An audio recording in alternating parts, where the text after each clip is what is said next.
আসসালামু আলাইকুম রহমতুল্লাহি ওয়া বারাকাতুহু।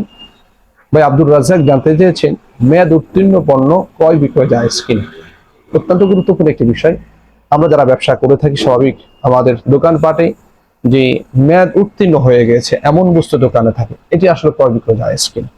মনে রাখবো, একজন মানুষ যখন কোনো জিনিস ক্রয় করতে যায় তার ইচ্ছে পোষণ থাকে, তার নিয়ত থাকে যে আমি যে বস্তুটি ক্রয় করতেছি এটি যাতে করে ভালো হয়, এটার যাতে করে মেয়াদ থাকে।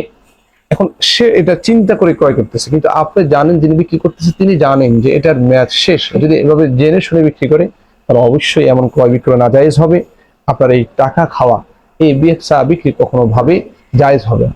তোমার একটা বিষয় হলো, একজন মানুষ জানে এটির মেয়াদ নেই, দোকানদার বলছে যে ভাই এটার মেয়াদ শেষ, আপনি নিলে নিতে পারেন, না নিলে কোনো সমস্যা নেই।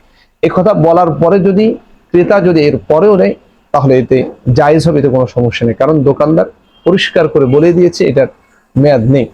এক্ষেত্রে যে বিষয়টি সবচেয়ে বেশি হয়ে থাকে আমাদের সমাজের মধ্যে, ওষুধ ফার্মেসিগুলোতে বেশি হয়ে থাকে যে মেয়াদ উত্তীর্ণ দোকানে ওষুধ বেশি থেকে থাকে, বা অন্য অন্য দোকানের মধ্যে মেয়াদ উত্তীর্ণ বিষয়গুলো থেকে থাকে। এজন্য যারা আমরা ক্রয় বিক্রয় করে থাকি, আমরা ইনশাল্লাহ এই বিষয়টা খুব ভালোভাবে খেয়াল করার চেষ্টা করব।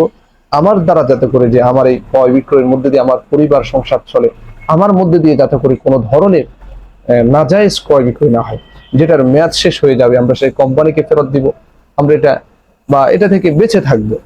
এটা আমরা ব্যবসায়ী অন্যর কাছে বিক্রি করব না। যদি সে জেনে শুনে বলবেন, যদি সে জেনে শুনে নেয় তাহলে জায়েজ, আর না এটা জায়েজ হবে না। আল্লাহ তাআলা আমাদেরকে ক্রয় বিক্রয় সম্পর্কে যারা ব্যবসায়ী রয়েছে সকল ধরনের মাসআলাগুলো জানার এবং বোঝার সেই তৌফিক দান করুক। আসসালামু আলাইকুম ওয়া রাহমাতুল্লাহি ওয়া বারাকাতুহু।